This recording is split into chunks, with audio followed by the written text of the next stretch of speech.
Welcome to Echoing Faith Today, a podcast conversation on themes of impact and relevance in the new Directory for Catechesis from the Pontifical Council for the Promotion of the New Evangelization. I'm Dr. Jem Sullivan, host and faculty in the School of Theology and Religious Studies at the Catholic University of America. On this podcast, we'll hear from scholars, experts, and those in pastoral ministry. So welcome back, and thank you for taking your place at this table of conversation.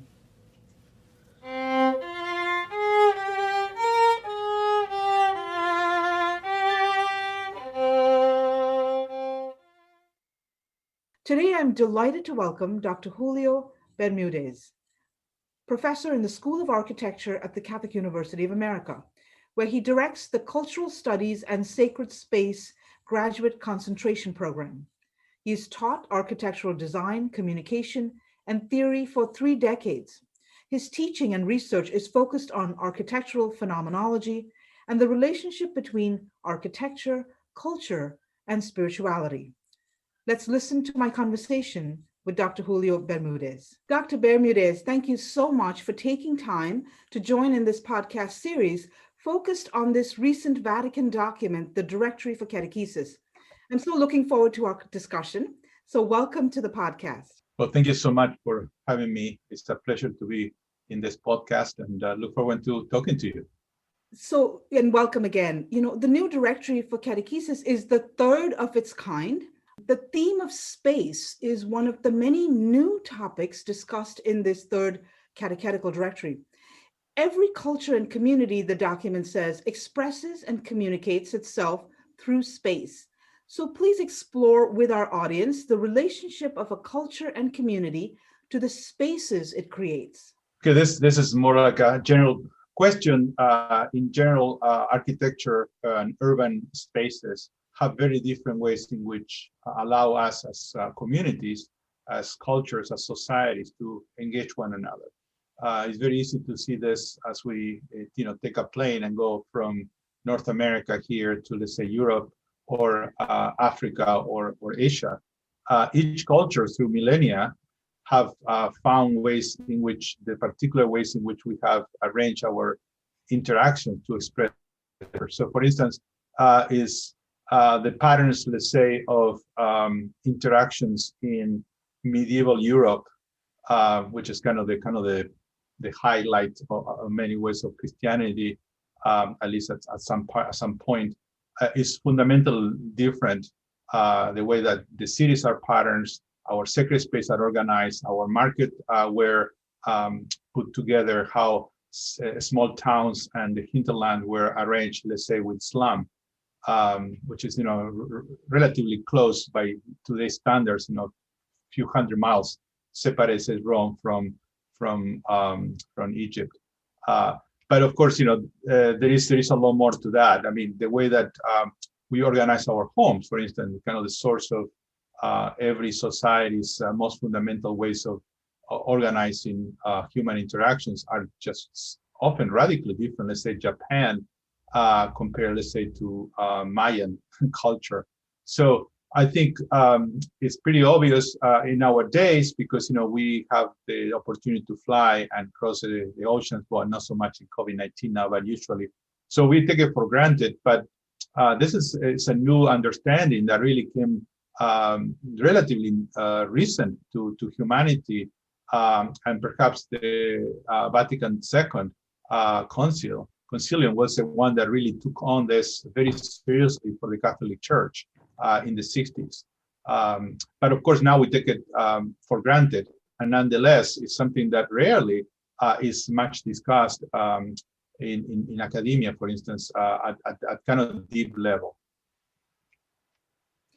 And that gives us really a wide breadth of understanding of how across time and across countries and continents, this question has really been part of how communities express themselves, and yet we're only beginning now to discuss this in a more focused, intentional way. So I'm very grateful again for your expertise, sharing your expertise with us. The Directory for Catechesis notes that the Church has created spaces to welcome people, to carry out her activities, such as celebrating the divine mysteries, the Eucharist, and then sharing and teaching the faith. Could you give us some examples of particular spaces that the church has created to welcome, to evangelize, to catechize, to instruct the faithful? Mhm. Well, the first is the presence of the church as a building. I'm talking now within a city. That's the first um, call forth to all to the mystery. Right, this is the first act of evangelization, which is the campanile, is the bell tower, where from every part of town, not only you could hear it, but you could see it. So there is a kind of external presence that, as a beacon, call forth attention to the possibility of salvation, which is profound.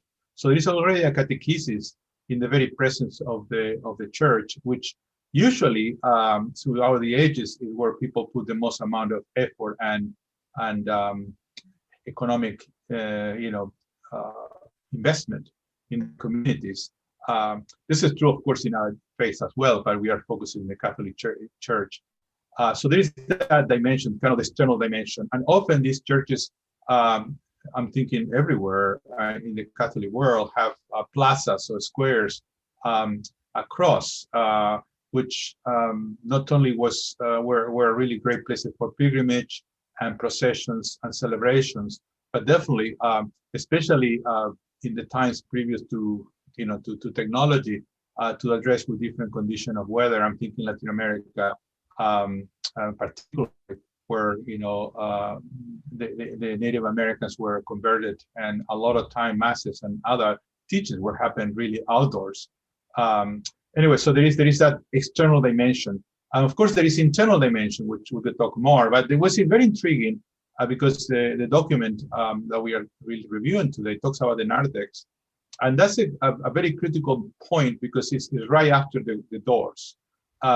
If you think about a church, the doors and the narthex, but the doors is a remarkable moment of transformation, which a person makes this decision, whether conscious or unconscious, to leave a profane world and enter the sacred realm, Domus Dei, the house of the Lord. That moment, that crossing, that threshold is transformational. And right after that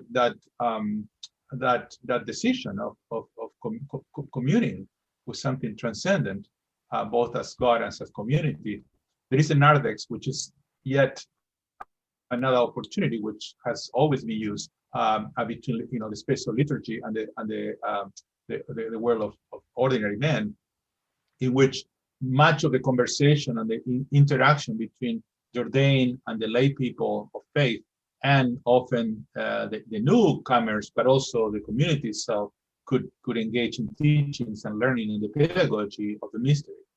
So the narthex is another example of how catechesis has been really deployed, especially. But of course, there are other places in the church that this happened. You could think about the church itself, the building, as an icon. The building as an icon. Of course, we all have seen the example of the crucifix and as a plan, and the location of the heart of Christ and the head of Christ, and so on and so forth. The nave, the processional dimension, but the church becomes sacramental in the sense of it's the house of God, it's the house of the Lord, and the mysteries begin to reveal from the height and the light coming from above as a gate to something that cannot be verbalized, to the much more pedagogical dimensions of, let's say, the stained glass windows or the stages of the cross. I mean, you name it, all the artwork that are on the walls, in which is maybe more directly with what we call the Domus Ecclesiae, the gathering, where the teaching is happening. What is intriguing about the building itself of the church, regardless, of course, we have other locations within the parochial structures in which usually catechesis take place, the small rooms, in which I was taught catechesis, but the catechesis is happening throughout. And what's intriguing about the church is that if you look at the time masses or services are taking place, maybe it's about 10%, maybe 15% of the time. 90% of the time, the church is, if you wish, inviting people to this much more personal teaching, which I think is profound as well. So there is catechesis at many levels happening, not just in the location where the actual, let's say in the narthex or the small rooms where people are transmitted the teaching, but also in this kind of more let's call it indirect ways, but nonetheless perhaps even more profound ways, because they are all surrounded our incompetency. I'm so intrigued by your comment about the church building itself being a sacramental, or in the sense of we think of sacramentals typically as medals and other objects. I'm really fascinated by that idea that the church building itself is sacramental, and I think it's cultural. Anthropologists and sociologists talk about liminality, that crossing over, that threshold experience, and we don't often think of our churches in that way. We think of them kind of as functional buildings. Yes. But I think what you're pointing out is so important, that the church itself is a sacramental. If you could just kind of say a little bit about that. Well, I think you wrote a beautiful article on the way of the beauty and catechesis, which I recommend our listeners to review. You put it really well there. What is powerful about beauty, and we know this from time before Christianity, I mean, from Plato and perhaps earlier, as far as we know, that beauty has this tremendous power of basically disarming us from expectations, from what we bring to a situation, and what we fall in love with, we are open to the truth, we open to our heart to it, our minds. So there is that conversation of the power of beauty, of allowing us to enter in this contemplative, open-minded, open-hearted way, which of course allows the Holy Spirit to permeate us, right? So there is this whole conversation where we could go in more depth, but there is the other dimension, which of course is the incarnation, and I think again that you explained very well. And by Jesus Christ coming to earth as God, suddenly there is a very different relationship that the New Testament offers us, and therefore the world is not out of grace, but actually is a means by which we could find eternal life. So suddenly the material world, and when we act in the proper way, with the right attitude, establishes itself, is a teaching, is a catechesis. And therefore, the functionality, if you want to take it a more kind of artifactual way, yes, it is a functionality in which this construct almost work as a recording, listening to some sort of teaching. Of course, it's a much more profound because of the beauty. Going back to beauty, the interaction of this in a completely surrounding environment, which when it's well articulated, and we can think of many beautiful buildings that have touched people, Christian and non-Christians, through the ages, offer immediate, the fastest way to access to the mystery than through any words or any conversation. So I think there is, and I think the ancients and the medieval and the Renaissance, the Baroque, all of us to this day know this, and that's to me one of the greatest gift of the Catholic Church, regardless of what your faith is, to the world, is this incredible asset or opportunities that presents to anybody, open 24/7. I saw, for instance, for example, a family from India, clearly not Christian, at the Church Cathedral. I remember the men breaking down and crying. Interesting. And I think the mystery was revealed there. There is no question about that, for instance. So there is this tremendous pedagogy being delivered, and this is a profound pedagogy. It's not the kind of the traditional one that we often think of a catechesis. So in Article 222, the Directory for Catechesis says that it's appropriate to reflect on the specificity of places of catechesis as instruments of proclamation and of education in human relationships. And it says these places should be welcoming, well kept. They should convey a sense of familiarity that fosters community. Can you explore with our audience what this means and what spaces for catechesis should look like? Because as you mentioned earlier, most of us went through catechesis and we were in a classroom. Yes. I think what the directory is trying to say here is that we need to look beyond the classroom. So what spaces for catechesis should we be thinking about? Well, the organization of a space establish relationships. I mean, the traditional way in which our schools have been organized is, front desk that usually is a teacher who is kind of the authority and conveys knowledge, and this is kind of the traditional way of thinking. It's not a critique; it's just a fact, right? Right. And then there's pupils behind, all organized almost militaristically, and listening to the teacher, and only could speak when they raise their hand. I mean, we have adopted that kind of model because in many ways it works, right? I mean, there is a lot of things about it that it works, and I think we have to be very careful here in be too politically correct about these things. At certain times, that model is unbeatable. For certain delivery of knowledge is unbeatable. However, it established a relationship that at times may not be the right one for fostering dialogue, interaction, brotherhood or sisterhood, and I think other models that are non-linear, let's call it, that are appropriate. For instance, the same happened on the traditional way of organizing liturgy, which is again is from the altar to the faithful, in which the clergy is put in a situation of authority, which of course is appropriate in many ways, well, in most ways. But at the same time, I mean, there is from Vatican II on formally, but it happened before this, way before this, and we could see what's through history some other examples of this way to the beginning of the church before the basilica, when the Christians were persecuted in the homes.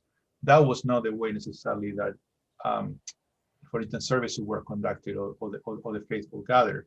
But anyway, so there is other ways which are non-linear. Let's call it more centralized or circular, in which there is a less of a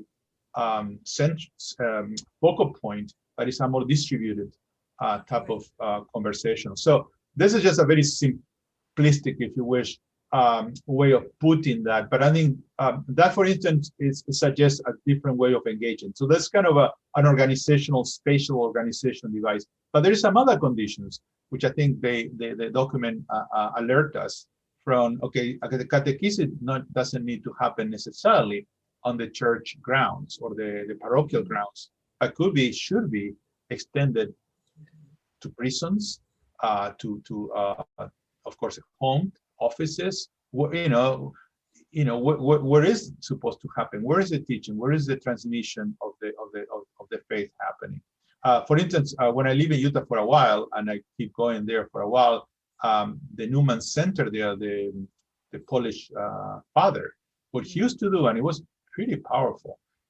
We used to hike to a peak and to a lake before the peak for 2-3 hours, and he conducted mass up there. And after that, as a community hiking together, there was this remarkable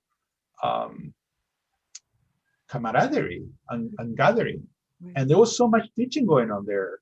Most of it just unspoken. This sense of doing something together that we love in community with God and nature. For instance, there are many ways of engaging. I think there is a need, especially in these days, in which there's so much need for the mystery, for salvation to go around and to be transmitted, that sacred spaces are no longer enough.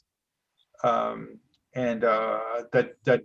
would like to think about the exportation of catechesis across the profane world, not to diminish, but the opposite, a point of light, if you wish. And of course, now we have with COVID-19, we have all the virtual explosion, and that's a whole other conversation of that, which I think, as the document suggests, or more suggests, it says, it's not enough for a faith that is fundamentally acknowledgement, incarnation, to deliver, who or what we are as human beings. What you're suggesting is powerful, and I think is exactly what the Directory for Catechesis is wants us to kind of look in that direction, which is that we have to go beyond the spaces that we are used to, which is in the church kind of property space, as it were, to see how this catechesis really has to take place, and in a way then sanctifying the world, right?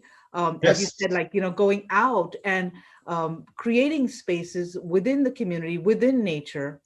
And then through that, it's not just, oh, now we're doing it in a different place, but we're actually sanctifying, Yes. bringing something of the sacred into the world around us. And that's very powerful. And so thank you for sharing that. It seems to me that's only under pressure that we come up with those kinds of solutions. But when we are comfortable, we say, okay, let's just do it in the classroom, Mhm. Um, Yes, I agree. I mean, there is so much. For instance, I read an article a couple of years ago of what's it? It was about in Ireland, a priest, a Catholic, that would meet people at the beer place, at the pub, and over a glass of beer, and he would just have this community of people that eventually, I mean, Ireland, um, they were. That's where that's right. the people who just hang out every Wednesday night. You just go and have a community, and that they would talk about God and Christ and I mean, how wonderful. I mean, of course, when we think in America, that is different. But when you go to Europe, Ireland or Britain and other places, the pub is a place where you bring your kids. That's right. I mean, Right. it's kind of wild for Americans, but Right. not. I mean, I've been to many of these places, and the whole family, come, grandparents come and just hang out, That's right. and it's not the most normal thing. So in that culture, going back to culture, your first original question, how each culture offer opportunities, and I think the creativity of the community has to decide, or maybe the priest, how best. I mean, coffee shop, for instance, is another one. There was a series of articles on coffee shops, and the same priest I'm telling you in Utah, in Salt Lake, he created a coffee shop which is right off campus, and he'll give free coffee, right? Which is not no money. I mean, you just do a donation, and you have to see how many young people who come and just hang out, and then suddenly you have this community. Some because they were not Catholic, and they would just go and do their homework. But pretty soon they start opening up to each other. They start listening to us. They invited this, and it's the most natural way. It's not forced. It was just beautiful, and it's just being flexible and creative. As you said, the sanctity of the word needs to be expanded, and this is what I think the document brings up. And so this is very kind of a challenge, I think, for us, because really it's stretching us to think that catechesis is not so much, we wait for people to come to us, but in a Yes. way, we've got to now go out. Yes. And the coffee shop, the hiking trail, all of these are places where we now have to go out, and those spaces have to be reimagined, if you will, as places for catechesis. Yes. And I think on that sense also, beauty has a lot to offer, and good design and good work. There's a lot to say about that. Places that are comfortable. I mean, look at banks now. How banks are totally changing because they realize that the old model doesn't work anymore, right? So why would you go to a bank when you could do everything online? And then therefore the banks before the pandemic were transforming themselves in all kind of other services. So I wonder, how we need to begin to think, not to cheapen our faith and our church, our liturgy, because that's got to continue, of course. But how, as you put it, how other ways we could do this? How we can again put these points of lights or possibilities of invitations, great opportunities. They're great opportunities. The document goes on to say that spaces patterned after school buildings are not the best places for faith formation and catechetical activities. And we've kind of talked about that already. Yeah. Rather, it says these spaces should be adapted to the actual meaning of catechesis, which is to initiate, to share, to educate a person in the Christian way of life within the community of the church. So, um, your thoughts on this new direction that the Vatican is kind of calling for in this document? You've given us some examples, but just why is this important for us to consider? Well, I mean, what happened is that, we live our lives, well, most of us, Monday through Saturday, in some way, and then Sunday we go to church, right? And it's kind of naive to think that we could grow our faith uh, with once a week, an hour, 2 hour practice, whether it's virtual or not virtual. If you think about any sports, for instance, okay, you're gonna become an okay, not even good, okay basketball player practicing once a week, 1 hour. Will be laughed out of the conversation. I mean, no, it's just no way you could be a good anything. 1 hour a week. I mean, you need to devote more time, right?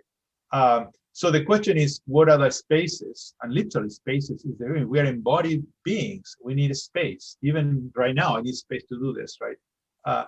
So what is spaces invite us? And this is very critical. It had to be made, and this sounds a little bit perhaps questionable, but I will explain. It had to be made as effortless as possible.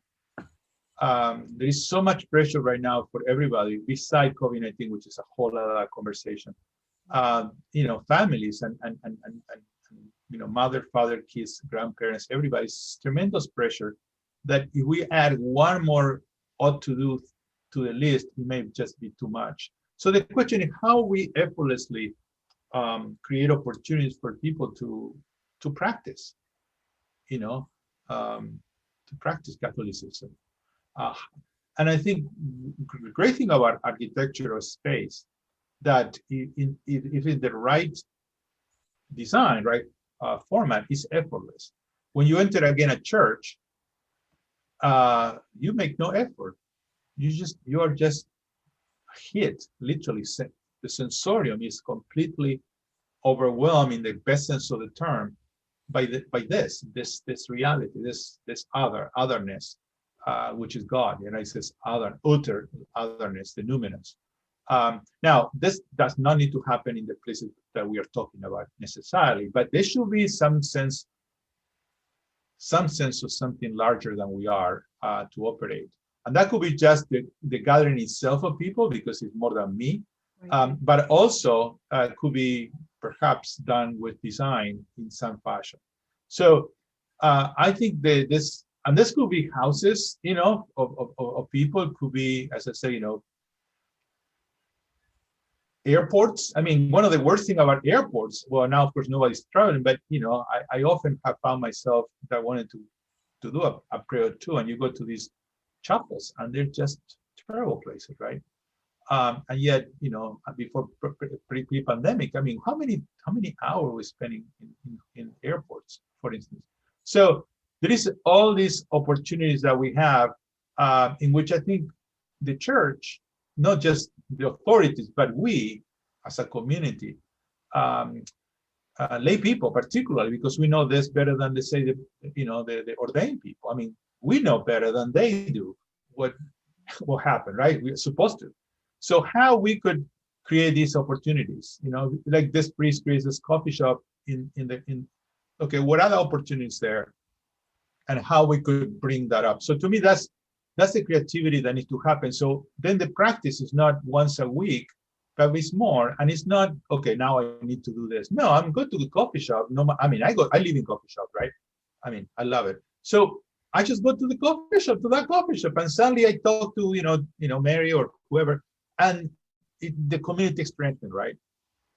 And, or art, museums. I mean, I'm Washington, D.C. I mean, of course, it's always this separation between church and state in America and all that kind of stuff that is kind of complicated, right? It complicates things, but it may not need to, right? Maybe there is a series of, arts are fantastic, right? What about a series of talks and walks through the West Gallery, through all the, I mean, half of the paintings are about Christianity, right? What about that kind of catechesis? I mean, it's kind of obvious in a way. I don't think it happens, right?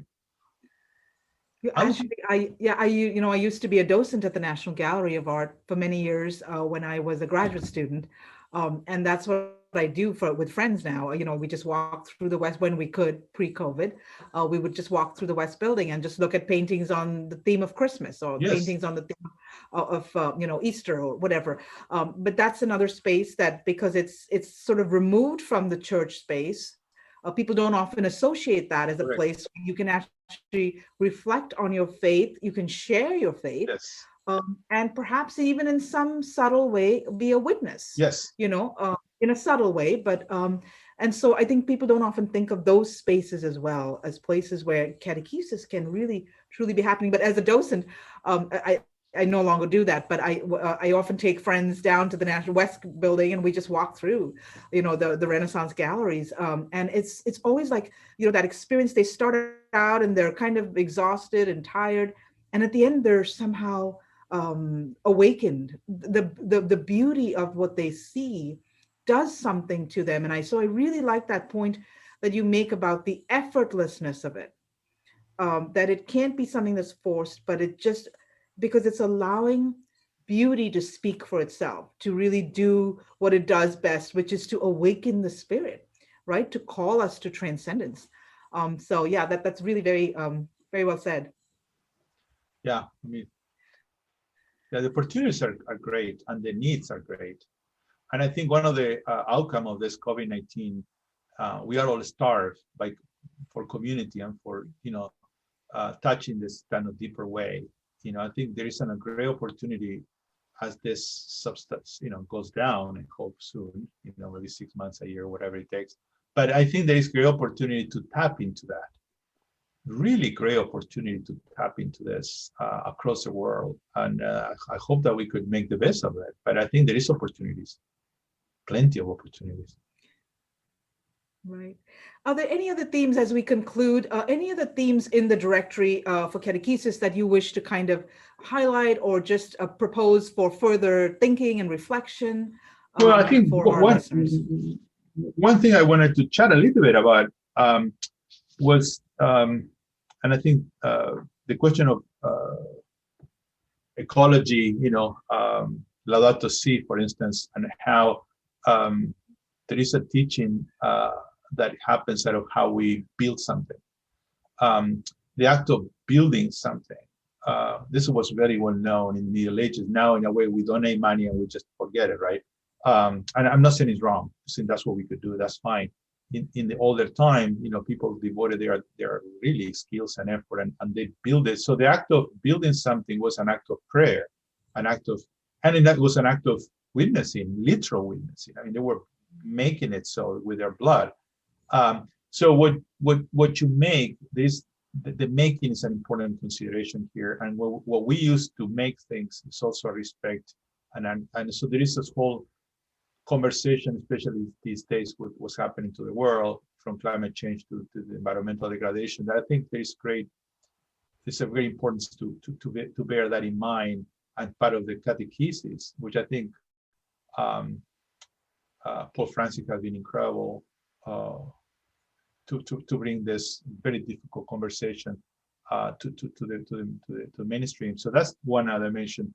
I really appreciated the acknowledgement of pluralism, and that's what the question you started this podcast, that the multiplicity of ways in which we see the world and we appreciate, and how each one, instead of seeing those as challenging, is radical new ways in which we could, radical in the sense the sense of wideness rather than radical in terms of revolutionary, ways in which we offer each other access to the mystery in ways that are just remarkable. So I think pluralism is really important, and I think also I think the conversation on the poor and the migrants and the refugees and everybody, the labor, all the people that really as Christians we are asked, we literally ask in the gospel to do something about it. So there is this whole conversation of the doing, the deed of that I think is part of the bearing witness. And it's like, if somebody is teaching you and they leave the what they preach, I think is so. But the act of building, because that's what an architect does, the act of building is an important one. I think needs to be included into this conversation, and then I think that's, that's more or less all I had to say. I mean, of course, we could continue talking for a long time. It's fascinating, but perhaps this is enough. I don't know. Those are certainly excellent themes for our listeners to continue to explore, whether it's the environment, ecology, the stewardship really that we have, and that we have to build. Whatever we build is also being respectful of our environment as well. But that also looking for the poor. I mean, the gospel demand of our whatever we're doing in terms of building spaces is that does that include those who are marginalized, those who are not able to access these places. And I'm always struck by when you go to Europe and you see all these magnificent cathedrals, it was for the average person, and the Yes. average person in the town was part of the building, the construction. They were almost part of the stone, that was going up. And so that's something I think that you're right, we kind of write a check and then we kind of forget about it. But how much of the community is actually engaged in the building of spaces that we share? Yes. Is really a good thing to be continuing to think about. Mm-hmm. Yes. Well, Dr. Bermudez, thank you. You've certainly given us a lot to think about. Thank you so much for sharing your insights into the Directory for Catechesis. All the best in your research and teaching in the new year. And thank you once again for your time today. Well, thank you, Jemima, for the opportunity. And I love this topic. So I hope the listener had an insight on what is possible. Thank you so much. I hope this conversation has helped you understand better the new Directory for Catechesis. Stay tuned for our next conversation on echoing faith today. Till then, keep the faith and keep sharing the faith. I'm Dr. Jem Sullivan, and have a blessed day. Thank you. Thank you for joining us for this episode of Echoing Faith Today, hosted by Dr. Jem Sullivan, produced by the School of Theology and Religious Studies at the Catholic University of America, and edited by Anthony Apostolides.